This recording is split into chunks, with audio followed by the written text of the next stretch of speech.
Louvo a Deus pelo privilégio de mais uma vez encontrar com os irmãos e podermos adorar ao Senhor. É uma alegria sempre poder reencontrá-los, poder ver o rostinho de vocês mascarado. Mesmo assim é bom, porque antes nem isso a gente podia, né? Mas o Senhor tem dado graça e dia após dia nós temos visto a sua mão bondosa cuidando de nós em cada detalhe, não é mesmo, irmãos?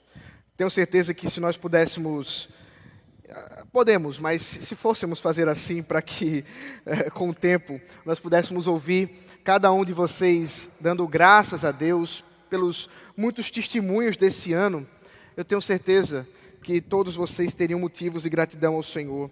Eu tenho certeza que todos vocês teriam algo a dizer da parte daquilo que Deus tem feito com vocês. E é por isso que, mais uma vez, eu louvo ao Senhor por esse momento de adoração. Que nós não nos esqueçamos do privilégio que é cultuar a Deus. Que nós não negligenciemos o chamado do Senhor.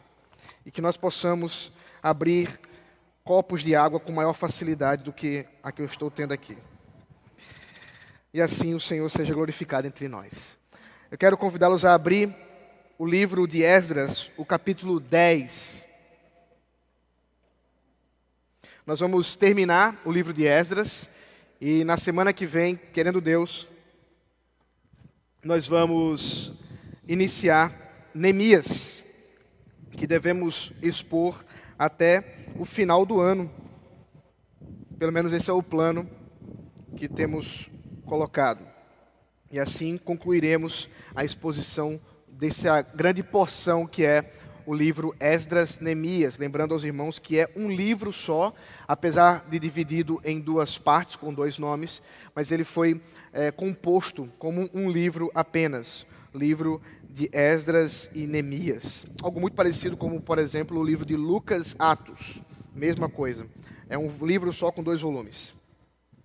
Eu vou ler o versículo 1 ao versículo 5 do capítulo 10, e durante a exposição nós vamos lendo o resto do texto.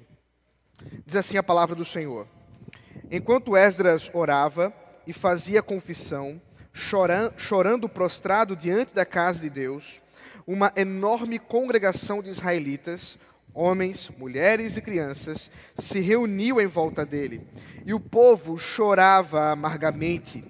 Então Secanias, filho de Jeiel, um dos filhos de Elão, tomou a palavra e disse a Esdras: Nós temos transgredido contra o nosso Deus, casando com mulheres estrangeiras, que pertencem aos povos desta terra. Mas, quanto a isto, ainda há esperança para Israel. Façamos agora uma aliança com o nosso Deus, de que despediremos todas essas mulheres e os seus filhos, segundo o conselho do meu Senhor e dos que tremem diante do mandamento do nosso Deus. Que se faça segundo a lei. Levante-se, pois, isto é incumbência sua, e nós o apoiaremos. Seja forte e mãos à obra. Então Esdras se levantou e fez com que os principais sacerdotes, os levitas e todo Israel jurassem que fariam segundo esta palavra, e eles juraram. Vamos orar. Santo Deus maravilhoso, nós estamos diante de Ti, da Tua palavra, e é o Teu Espírito que nós rogamos que fale nessa manhã. Nós não queremos ouvir a voz de homens, nós não queremos ouvir apenas ideias humanas, mas muito mais do que isso, Senhor. Queremos ouvir a Tua palavra, a Tua voz, que ecoa pelas páginas da Tua palavra escrita.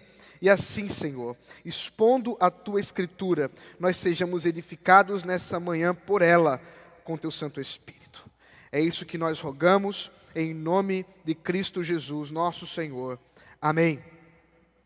Queridos, há um livro muito interessante, que sem dúvida você poderia ler, e eu indico para a sua leitura, um livro pequeno, tem um pouco mais de 100 páginas, chamado Por que tarda o pleno avivamento?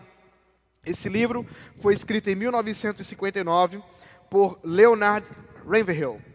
Esse irmão ficou conhecido não só por esse livro, mas pelas suas exortações à santidade, pelas suas exortações ao chamado para a igreja verificar o seu próprio coração na ação de amor a Deus acima de todas as coisas. E esse livro em especial toca àqueles que leem o que está ali escrito, porque ele fala a respeito de algo muito interessante ao nosso coração. Em 1959, não muito diferente dos nossos dias, as pessoas estavam aguardando por avivamentos. As pessoas estavam aguardando por um mover muito especial da parte de Deus, fazendo com que um grande número de pessoas viessem à conversão, para que Deus pudesse mudar uma sociedade. Isso não é diferente dos nossos dias. Nós muitas e muitas vezes estamos diante de Deus, oramos como igreja, nós exaltamos o Senhor e rogamos: Senhor, aviva a tua igreja, aviva o teu povo, aviva esse mundo, essa sociedade que nós vivemos. Por que, por exemplo, nós aqui no Brasil nunca passamos por um avivamento? Temos lido histórias maravilhosas de avivamentos na Coreia, avivamentos no grande continente da África, em vários países da África, avivamentos nos Estados Unidos, pelo menos 3 grandes avivamentos na Europa, avivamentos na China, na Índia. Por que o Senhor não nos concedeu aqui em nosso país um grande avivamento? Por que nós não vemos uma grande conversão real, em massa, uma mudança na sociedade, pessoas se colocando diante de Deus? Por que isso não acontece? Se você se pergunta isso, eu também me pergunto. Esse livro tenta responder, pelo menos em termos americanos, afinal foi escrito por um americano. Mas um dos seus capítulos fala dos crentes incrédulos. Muito curioso isso. Como podemos pensar em pessoas que professam ser crentes, mas, na verdade, o seu coração está distante de Deus? Um outro livro muito interessante sobre essa mesma temática, a respeito do barateamento da graça, foi escrito por Bonhoeffer, Dietrich Bonhoeffer, ainda preso por conta da sua tentativa de matar Hitler. Ele escreve um livro chamado O Discipulado. E esse livro, ele tenta mostrar que há 2 formas de nós olharmos a graça de Deus. Uma que ele chama da graça barata, e uma outra que ele chama da graça preciosa. E talvez, queridos, o nosso desejo por avivamento seja interrompido por um barateamento da graça de Deus. O que é esse barateamento da graça de Deus? É o nosso desejo de fazer as coisas segundo a nossa própria vontade, sem nos preocuparmos com os sacrifícios naturais de uma vida com Deus. Nós podemos chamar isso também de libertinagem da graça.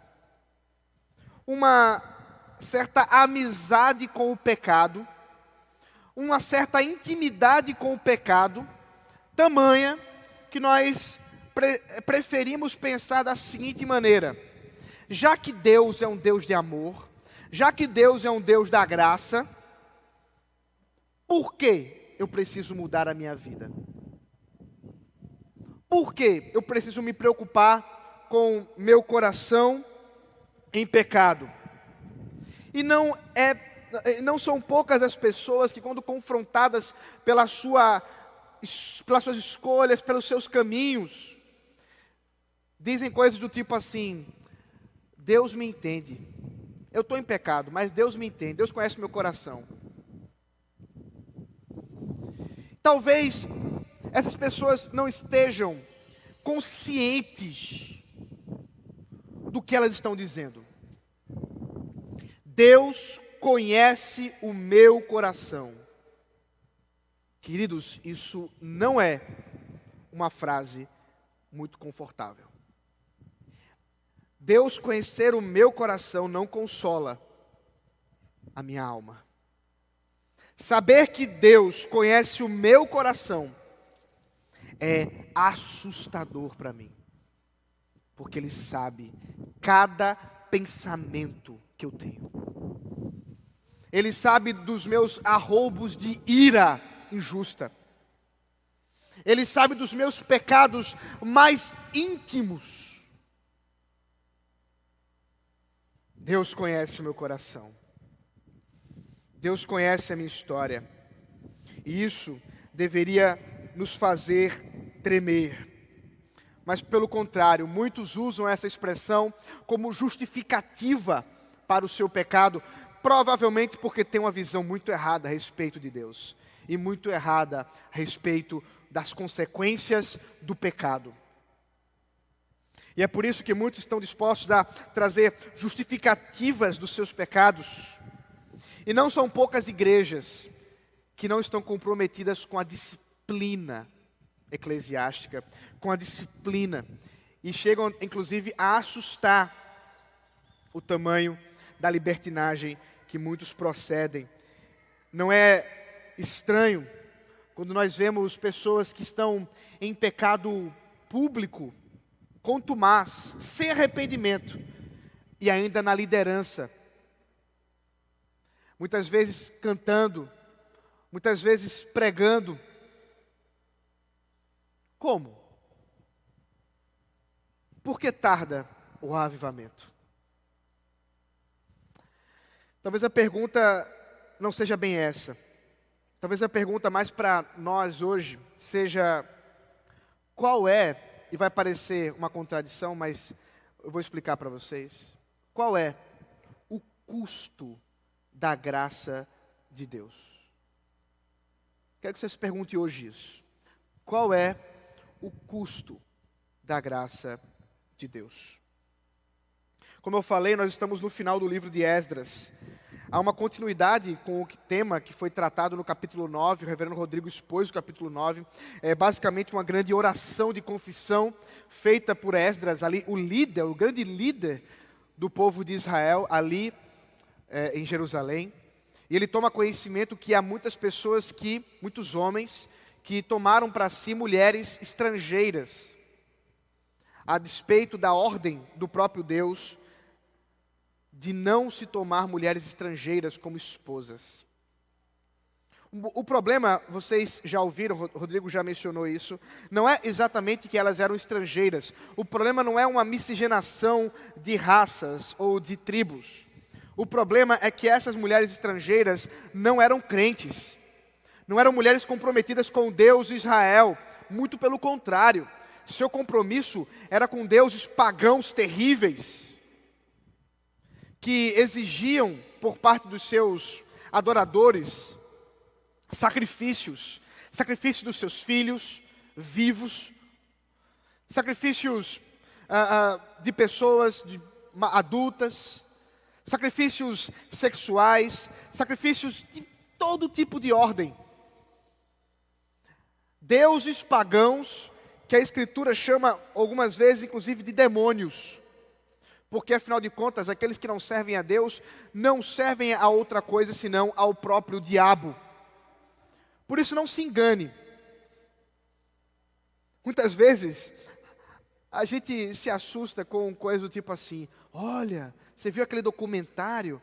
Tem um grupo, pessoas que são satanistas, eles adoram ao diabo, tem até um templo. Queridos, você não precisa levantar um templo para o diabo. É só você não vir para o culto. É só você não adorar a Deus no seu dia a dia.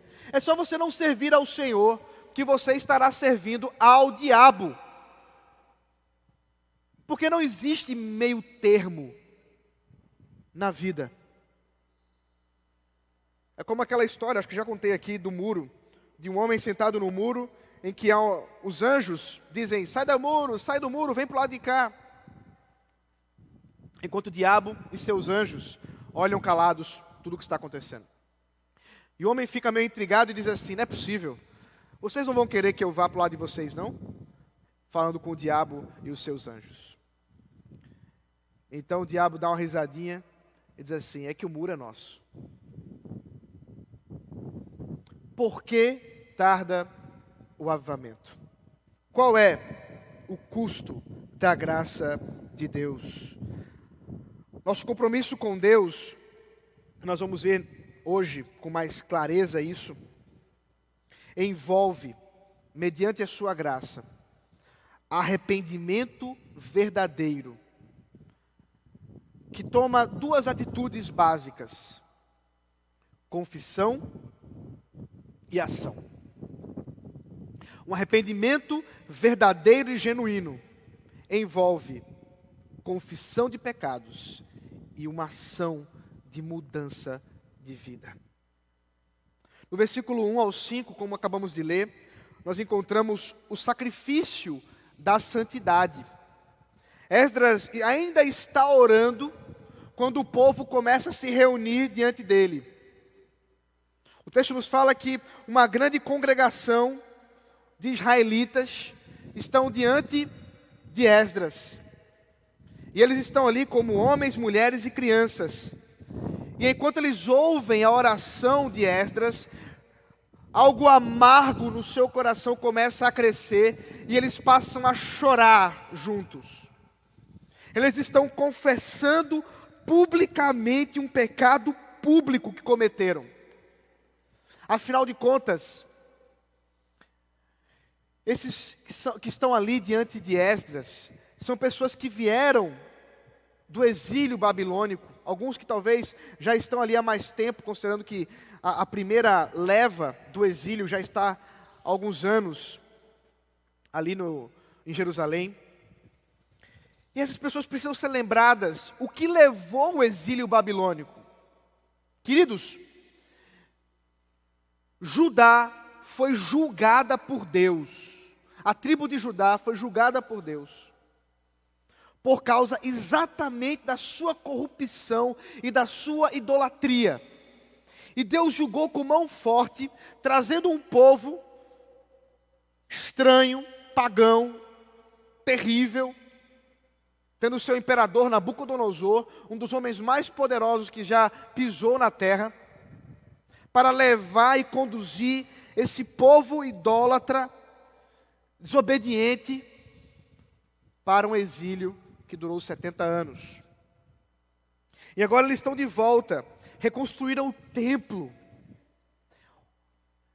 O que era de se esperar, queridos? O que era de se esperar?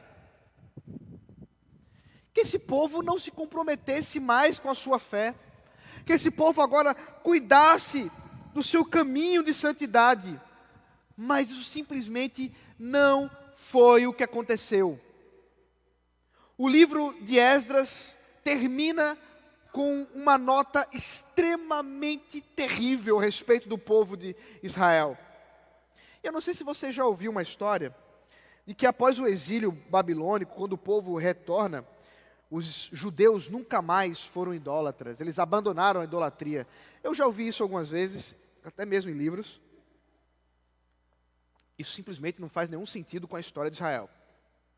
Pelo contrário, o que nós encontramos aqui, mais uma vez, é um povo idólatra, se corrompendo com pecado, com impurezas, com casamentos ou ajuntamentos, eu vou falar sobre isso daqui a pouco, ilícitos. Mas há um custo, há um sacrifício para ser santo. E o povo então está ali se humilhando diante de Deus. O povo está ali chorando amargamente pelo pecado. Alguns, inclusive, que estão ali, não exatamente casaram-se, se uniram com mulheres estrangeiras, mas estão chorando porque o povo como um todo está impuro, está sujo por causa da contaminação que entrou em Israel através desses relacionamentos. E enquanto, portanto, esse povo chora, surge uma pessoa para falar, Secanias. O versículo 2 fala isso. Ele é filho de Jeiel, da mesma família de Elião. A família de Elião é uma família que veio na primeira leva do exílio para voltar a Jerusalém. Então nós podemos imaginar talvez até mesmo que Secanias seja alguém que nasceu já em Jerusalém. Nós não sabemos exatamente, não há detalhes aqui. Mas tem uma coisa curiosa. É que na genealogia, ou melhor, no quase que recenseamento que nós vamos encontrar a partir do versículo 18, nós vamos encontrar no versículo 26. Veja comigo aí, capítulo 10 ainda, versículo 26. Dos filhos de Elão, eu falei Elião, mas é Elão, Matanias, Zacarias, Jeiel. Aqui está o nome do pai de Secanias. O que significa isso? Eu vou ler o texto daqui a pouco, mas só para adiantar o tema. Jeiel é um homem que casou com mulheres estrangeiras. Secanias é filho de um homem corrupto. Secanias é filho de um homem que desobedeceu à vontade de Deus. E ele está agora tomando a palavra para também confessar os seus pecados. Nós não sabemos exatamente se Secanias é um filho de estrangeira ou com mulheres, ou uma mulher, né, de Israel. Mas muito provavelmente é mulher de Israel, considerando o que vai acontecer na sequência do texto. Mas o ponto da conversa, ou do discurso de Secanias, em primeiro lugar, é o reconhecimento pelo pecado. Ele mais uma vez confessa, olha o que ele diz, versículo 2 ainda. Nós temos transgredido contra o nosso Deus, casando com mulheres estrangeiras que pertencem aos povos desta terra. Mas quanto a isto, ainda há esperança para Israel. Antes de mesmo entrar no conteúdo da transgressão, mais uma vez nós somos ensinados sobre o que é confissão de pecados. Eu quero enfatizar isso para você nessa manhã.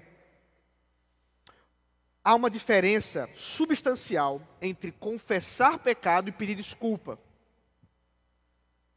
Pedir desculpa é quando você pisa no pé de alguém e você diz, desculpa aí. Isso é pedir desculpa. Confessar pecado envolve dizer o pecado. Confessar pecado envolve dizer até mesmo as motivações que te levaram a pecar contra alguém. Especialmente aqui os que são casados vão entender o que eu estou dizendo. Você, no seu dia a dia, peca contra o seu cônjuge. Isso se torna às vezes tão corriqueiro que muitas vezes você fala assim, desculpa, eu estava de cabeça quente. Não, isso não é confessar pecados. Isso não é arrependimento. Confissão de pecados envolve você dizer, querida, querido, eu pequei, eu te ofendi, eu estava irado por causa disso, irado por causa daquilo. Mas agora eu confesso o meu pecado. Eu te ofendi e eu não quero mais te ofender.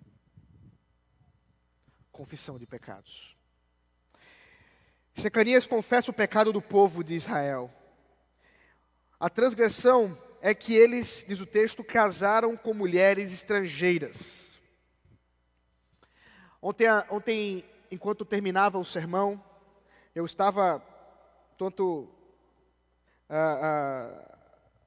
em disputa muito grande com esse texto. Esse é um dos textos mais difíceis do Antigo Testamento, talvez até mesmo de toda a Escritura.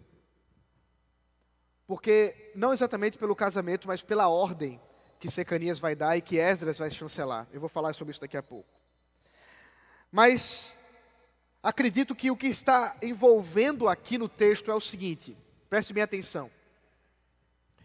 O povo de Israel, ao retornar do exílio, trouxe para si mulheres estrangeiras em casamentos, em uniões ilícitas. Mas esses casamentos realmente não aconteceram de forma legal, ou da forma como a palavra de Deus prescreve. com votos, com promessas, com juramentos, como a Escritura demonstra. O casamento é um pacto.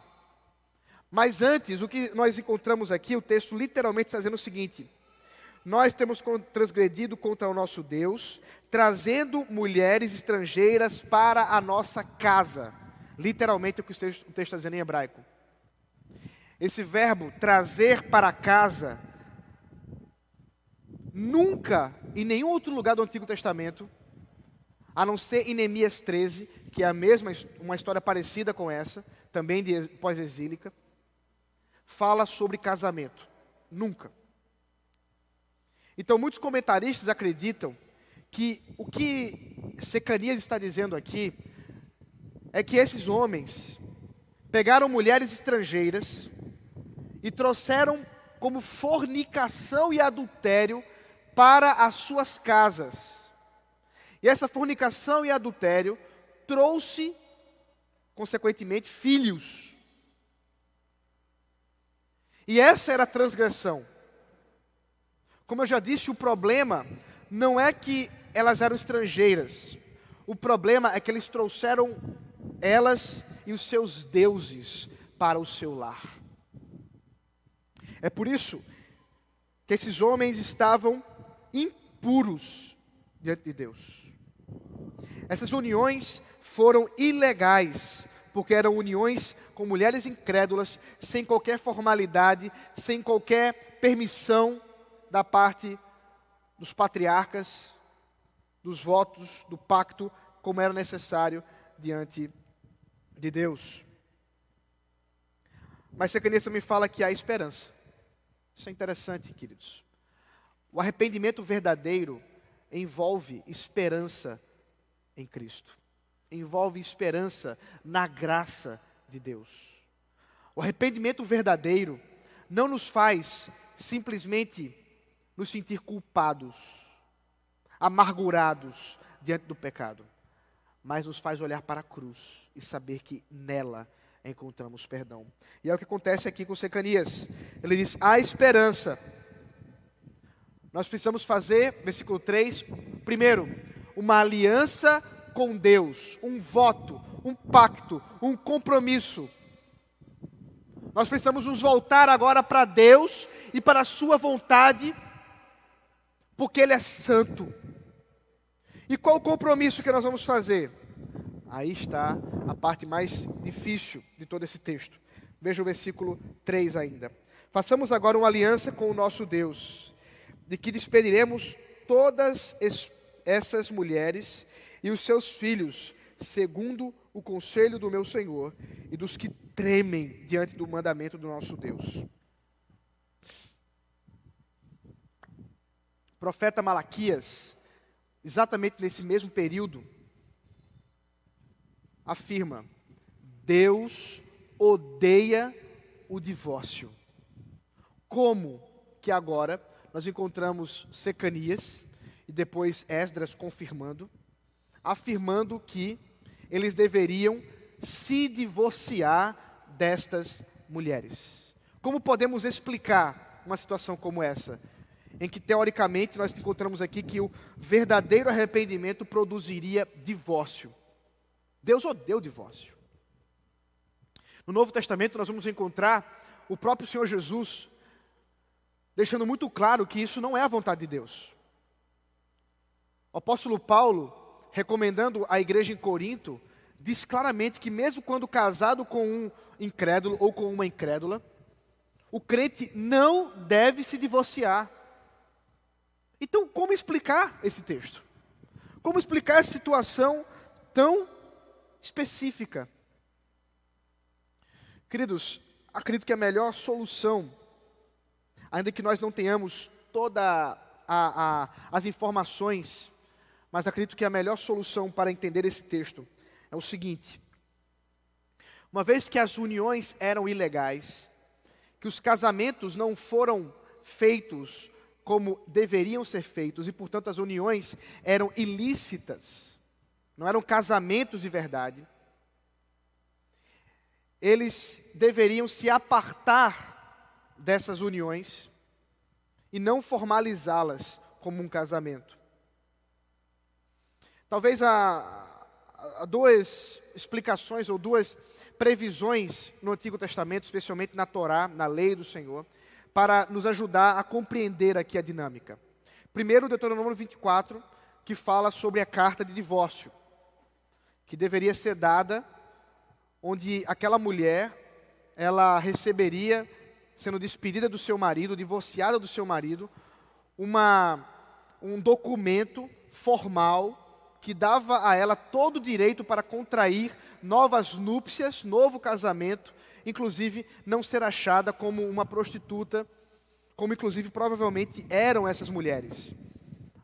A própria expressão estrangeira no livro de Provérbios, a mesma expressão usada aqui por Esdras, é um sinônimo para prostituição no livro de Provérbios. O que pode dar a entender que não só essas mulheres eram mulheres pagãs, mas eram mulheres que se prostituíam no paganismo.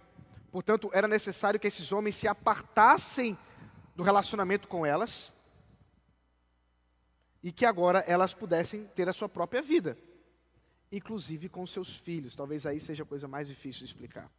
Aí tem o segundo texto que nos ajuda. Nós temos uma história não tão parecida assim, mas que dá um auxílio para a gente compreender. É a história de Abraão, quando Sara pede para que Agar, sua serva, deite-se com seu marido, dando ali o fruto de Ismael como filho.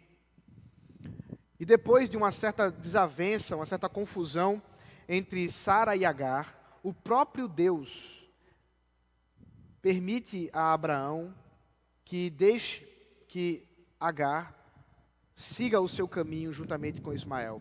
E o próprio Deus fala com Agar, dizendo que vai cuidar dela e do seu filho. Talvez o que nós encontramos aqui é algo muito parecido com isso.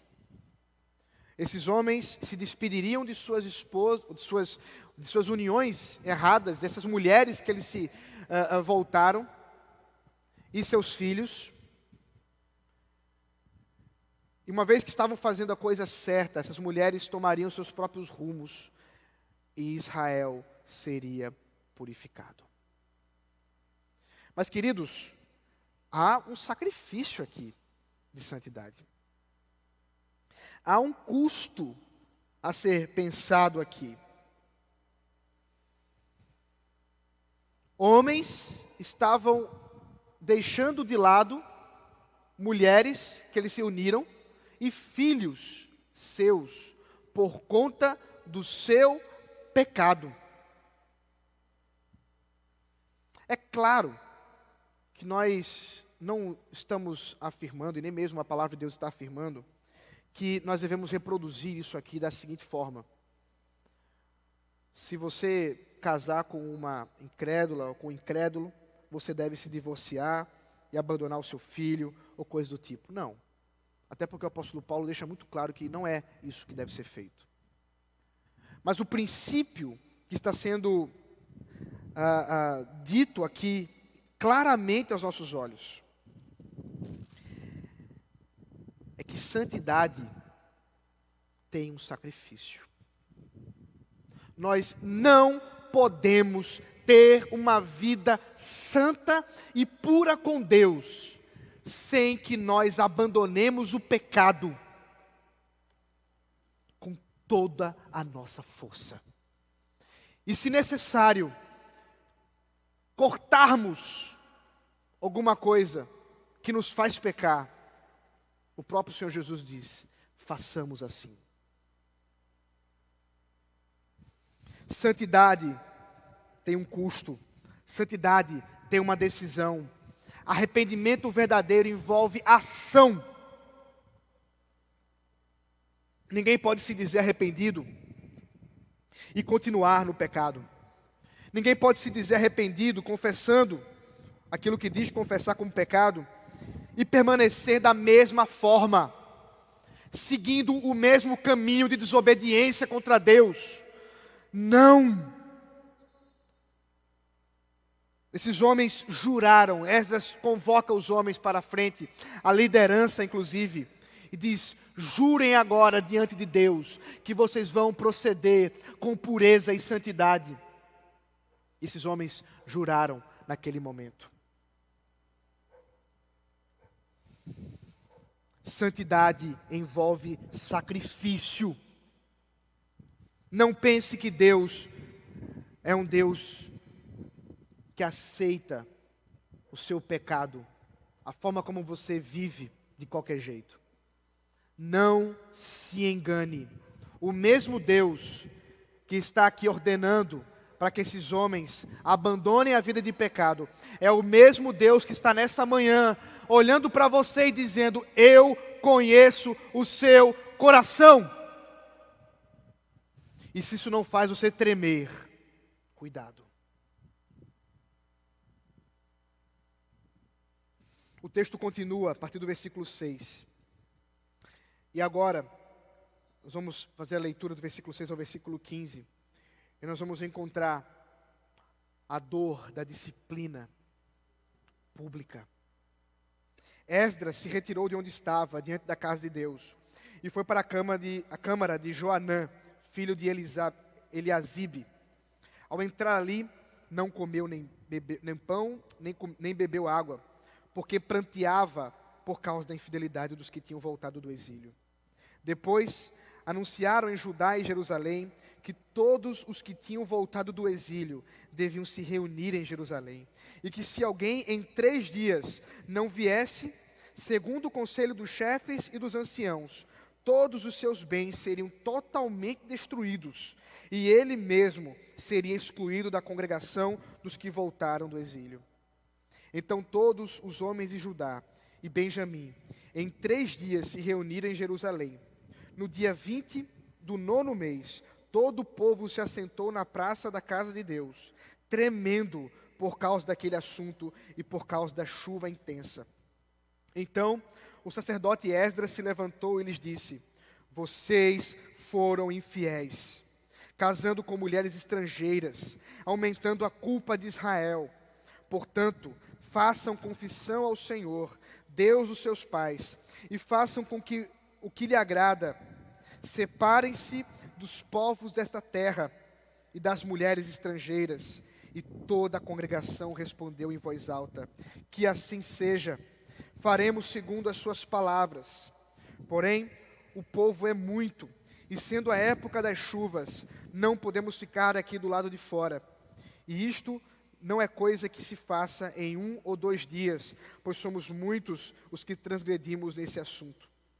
Que os nossos chefes decidam por toda a congregação, e que todos os que em nossas cidades casaram com mulheres estrangeiras, venham a eles num dia marcado, acompanhados dos anciãos e dos juízes de cada cidade, até que se afaste de nós o furor da ira do nosso Deus, por causa desta situação. Apenas Jonatas, filho de Azael, e Jazeías, filho de Tequivá, se opuseram a isso, apoiados por Mesulão e pelo levita Sabetai. Queridos, santidade gera sacrifícios, e disciplina gera dor. Deus disciplina a quem ama, mas isso não significa que é indolor. Perceba o quadro. Esdras se reúne com a liderança, reúne o povo, e nesse ajuntamento solene, onde Esdras está em jejum, sofrendo pela corrupção e infidelidade do povo, ele exorta aqueles homens diante do pecado que eles têm cometido. Eram homens que se voltaram contra Deus, desobedecendo a sua vontade. E é muito curioso ver a história, como o narrador coloca, porque esses homens estão tremendo de medo por causa do seu pecado e de frio por causa da chuva. O narrador traz um detalhe que parece despercebido, mas o que nós encontramos aqui nessa descrição do ambiente externo e interno, é a situação de medo, de pavor que esses homens se encontram ao terem sido pegos no seu pecado contra Deus, ao terem sido pegos na sua contaminação contra o Senhor. E Esdras exorta, dizendo o que eles têm feito, o quanto eles têm sido infiéis, e os chama a confessar os pecados e a tomar uma atitude. E aqui nós vemos o avivamento, nesse momento. Avivamento não é alguém tremendo no chão, falando palavras sem sentido. Avivamento não é pular de alegria por causa de uma música bem tocada com um baixo no grave do subwoofer. Avivamento é arrependimento de pecados, mudança de vida. Meu irmão, o verdadeiro avivamento não é você se sentir arrepiado porque veio para o culto, não. O verdadeiro arrependimento é você olhar para a sua vida e tremer diante de um Deus santo, e você, um homem corrupto, uma mulher corrupta, que precisa de arrependimento e confissão de pecados. Isso é o verdadeiro avivamento. E é exatamente os que nós encontramos. Esses homens dizem que assim seja, nós vamos seguir dessa forma, só que tem um problema estrutural aqui. É tanto pecado, que não dá para resolver em 1 ou 2 dias. É muito pecado. Eu não consigo imaginar a situação que Israel estivesse passando. Mas é como se quase todos os homens que ali estavam estivessem corrompidos. Transgrediram ao Senhor. Não são todos, mas eram muitos, nós vamos ver daqui a pouco isso. É um grande número de homens. Mas o povo responde, obedecendo. E combinam que os líderes, então, veriam a situação e fariam, portanto, a formalização da separação. Há uma espécie de recenseamento daqueles que estão pecando, porque ninguém sabe nem mesmo o número daqueles que fizeram esse tipo de pecado. E como nunca todo mundo se arrepende, nós temos aqui o nome daqueles que se levantaram contra a decisão, aqueles que foram contra a disciplina do Senhor. Queridos, disciplina, como eu disse, é um ato de amor de Deus. Deus nos disciplina, inclusive usando a própria igreja como instrumento. Nós cremos na disciplina eclesiástica, na disciplina onde, se o pecado é público, é necessário que publicamente seja dito que o irmão está em pecado e está se voltando para Deus, confessando os seus pecados. Nós cremos assim. Essa igreja crê nisso. O conselho dessa igreja crê dessa forma. E aqueles que ouvem a voz de Deus por meio da disciplina, confessam, mudam sua vida. Mas há aqueles que não fazem assim. Que a disciplina endurece o seu coração. Esses são os incrédulos. Que a disciplina só vai produzir, é claro, incredulidade. É por isso que, como igreja, nós não podemos estranhar o que inclusive acontece aqui. Ele inclusive anuncia isso, que aqueles que não se voltassem para se arrepender seriam excluídos do povo de Deus, e suas propriedades seriam queimadas, para que a impureza desse povo não corrompesse Israel. Disciplina traz arrependimento verdadeiro aos crentes e dureza de coração aos incrédulos. Por fim, queridos irmãos, o texto termina, versículos 16 ao 44. Eu vou fazer a leitura meio rápida, são vários nomes. Atenção. Porque esses nomes, se você tem medo de disciplina pública, que coisa terrível, não é mesmo? Vi aqui o pastor, um presbítero, dizer o seu nome publicamente, dizendo que você pecou e que agora está sendo cuidado pelo conselho. Agora imagine que nós temos aqui um livro escrito há uns 2.500 anos e que os nomes estão registrados há 2.500 anos, expondo o nome deles. Complicado, né? Versículo 16. Os que voltaram do exílio fizeram assim. Então o sacerdote Esdras escolheu nominalmente os chefes das famílias, segundo a casa de seus pais, e se sentaram no primeiro dia do 10º mês para examinar essa questão. E, no primeiro dia do primeiro mês, concluíram o exame de todos os casos de homens que haviam casado com mulheres estrangeiras. Dentre os filhos dos sacerdotes que foram encontrados, os seguintes que tinham casado com mulheres estrangeiras: dos filhos de Jesua, filho de Josadaque e de seus irmãos, Maaseias, Eliezer, Jaribe e Gedalias. Com um aperto de mão, prometeram mandar embora suas mulheres e, por serem culpados, ofereceram um carneiro do rebanho pela sua culpa. Dos filhos de Imer, Hanani, Zebadias. Dos filhos de Harim, Maaseias, Elias, Semaías, Jeiel e Uzias. Dos filhos de Pazur, Elioenai, Maaseias, Ismael, Natanael, Josabade e Elasa. Dos levitas, Josabade e Simei, Quelaías, também chamado de Quelita, Petaías, Judá e Eliezer. Dos cantores, Eliasibe. Dos porteiros, Salum, Telém e Uri. E de Israel, dos filhos de Parós, Ramias, Gesias, Malquias, Miamim, Eleazar, Malquias e Benaia.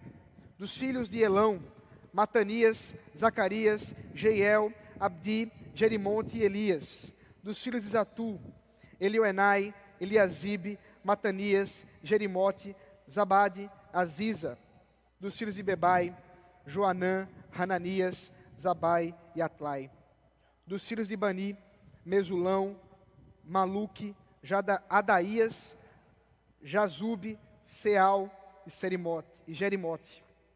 Dos filhos de Paate-Moabe, Adna, Quelau, Benaía, Maaseias, Matanias, Bezalel, Binui e Manassés. Dos filhos de Harim, Eliezer, Isias, Malquias, Semaías, Simeão, Benjamim, Maluque e Semarias. Dos filhos de Razum, Matenai, Matatá, Zabade, Eliafete, Jeremai, Manassés e Semei. Dos filhos de Bani, Madai, Arão, Uel, Benai, Bedias, Queluí, Vanias, Meremote, Eliasibe, Matanias, Matenai, Jaazai, Bani, Benui, Simei, Selemias, Natã, Adaías, Maquinadabai, Sazai, Sarai, Azarel, Selemias, Semarias, Salum, Amarias e José. Dos filhos de Nebo, Jeiel, Matatias, Zabade, Zebina, Jadai, Joel e Benaia. Todos estes tinham casado com mulheres estrangeiras, e alguns deles tinham filhos destas mulheres. Ufa! Nós encontramos aqui nomes, e eu fiz questão de lê-los, para que 2.500 anos, esses homens que pecaram, ainda hoje, servem de exemplo de duas coisas. Primeiro, de corrupção, porque se corromperam todo o povo. E segundo, de confissão e arrependimento, porque se arrependeram e se voltaram para o Senhor em arrependimento verdadeiro.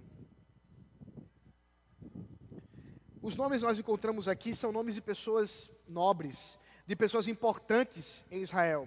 Sacerdotes, levitas, cantores, pessoas de destaque. O que inclusive nos faz pensar que a corrupção nem sempre começa de baixo, mas geralmente começa de cima, da liderança da igreja. E essa corrupção vai contaminando toda a assembleia, todo o povo de Deus. E é por isso que nós, que somos levados como líderes, nós, presbíteros, diáconos, precisamos redobrar o nosso compromisso com Deus, redobrar o nosso chamado de santidade, redobrar a nossa fidelidade ao Senhor, porque em nosso ombro pesa ainda mais por sermos líderes. Essa história termina nos mostrando a incompletitude da obra de Esdras. Esdras achava que tinha terminado bem o serviço, mas não, o povo estava corrompido e agora se volta para Deus. Mas na sequência, a continuidade da história com Jeremias, nós vamos ver, eu vou só dar um gostinho para você. Veja, por favor, Neemias capítulo 13.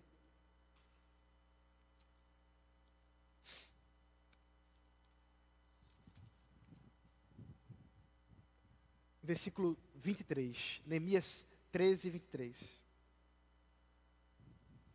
Vi também, naqueles dias, que judeus haviam casado com mulheres asdoditas, amonitas e moabitas.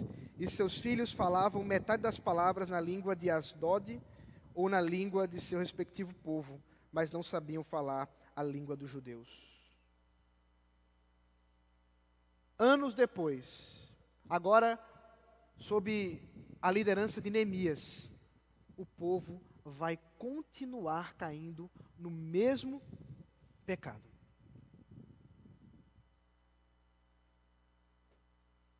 Há uma coisa curiosa que a gente não pega porque o nosso cânon evangélico, ele termina o último livro do Antigo Testamento com Malaquias. Mas no cânon hebraico, portanto, no cânon dos judeus, o último livro do Antigo Testamento é Crônicas. Termina com Crônicas, que termina contando exatamente essa história final, como um resumo, dizendo que o povo voltou do exílio. Mas a história parece que não foi exatamente aquela que era esperada. As profecias dos profetas diziam que a glória da segunda casa seria maior que a da primeira.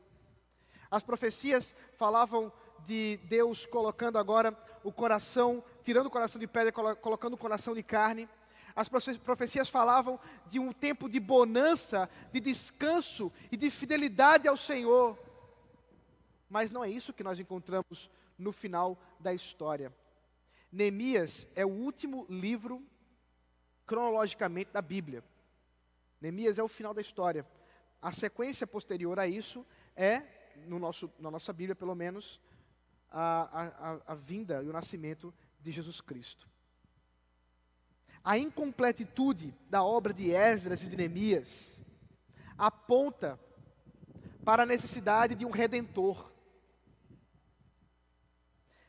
A infidelidade do povo de Deus aponta para a necessidade de alguém que venha expiar a culpa e, portanto, perdoá-los. E é exatamente aí que Cristo entra na nossa história. Porque se eu terminasse esse sermão simplesmente falando que você precisa se arrepender, confessar seus pecados e mudar de vida, esse seria um sermão, ou pelo menos o sermão mais legalista que eu já preguei na minha vida. Mas não é assim que termina a história. Cristo é a nossa esperança em meio à nossa vida de pecado. Em Cristo nós encontramos a graça para encontrar o perdão. Em Cristo nós encontramos a força para uma vida santa. Cristo mostra, e a lei nos mostra o quanto somos terríveis e quebramos a lei, mas Cristo nos mostra o quanto podemos encontrar perdão nele, porque a cruz do Calvário colocou aquilo que estava contra a nossa vida, as dívidas, a nossa culpa, cravada naquela cruz, nos dá a verdadeira esperança. É a semelhança do que disse Secanias, nós podemos dizer hoje: Senhor, nós temos pecado, Senhor, nós temos transgredido a Tua lei, mas há esperança para o Teu povo. A esperança é Cristo. A esperança é que o Senhor Jesus hoje te convida a se arrepender. E como um pai de braços abertos, Ele diz: todo aquele que vier a mim, jamais eu lançarei fora. Todo aquele que vier a mim, jamais eu abandonarei. Meu irmão e minha irmã, a graça barata é uma graça sem arrependimento, é uma graça sem sacrifício, é uma graça sem mudança, e acima de tudo, é uma graça sem Cristo. A graça preciosa, e eu quero terminar com essa citação, é a graça como foi descrita por Dietrich Bonhoeffer no seu livro, O Discipulado, da seguinte forma, preste bem atenção nessa citação. A graça preciosa é o tesouro oculto no campo, pelo qual o ser humano vende feliz tudo o que possui. É a pérola preciosa pela qual o mercador oferece todos os seus bens. É o domínio do reino de Cristo, pelo qual o ser humano arranca o olho que o faz tropeçar. É o chamado de Jesus Cristo, pelo qual o discípulo deixa suas redes para trás e o segue. Você está disposto a pagar o custo da graça de Deus? Vamos orar. Santo Deus maravilhoso, louvado seja o Teu nome, ó Pai. Obrigado pelo privilégio de mais uma manhã ouvirmos a Tua voz. Mas essa manhã, Senhor, nós queremos mais uma vez confessar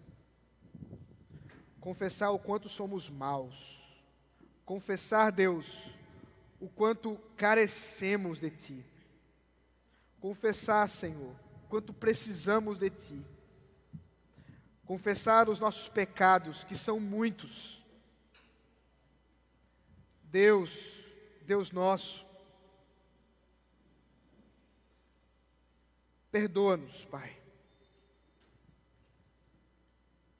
Tu que és a pedra espiritual, a pedra angular, a pedra verdadeira, que dá sustento e fundamento à nossa vida. Perdoa-nos, ó Senhor. Perdoa-nos, Senhor. Que as palavras que foram ditas aqui nessa manhã alcancem os nossos corações, Senhor, produzindo avivamento verdadeiro e genuíno, aonde quer que o Senhor desejar, para a Tua maravilhosa glória, em Cristo Jesus.